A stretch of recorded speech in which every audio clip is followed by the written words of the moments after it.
Welcome to The Last Breakfast. Please enjoy the video. You start by confirming basic compatibility and state. Check model and iOS so you know which fixes apply. Next, enable location services because the GPS chip relies on this permission. Do that now. Once done, restart the iPhone and toggle airplane mode for about 10 seconds to reset radios.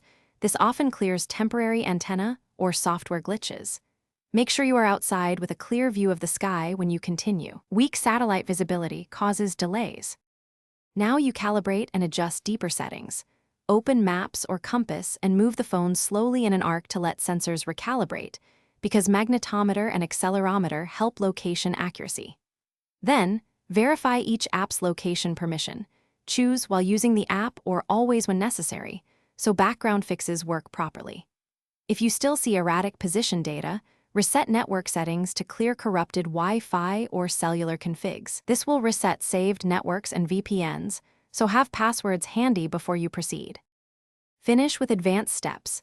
Update iOS so any GPS firmware patches install.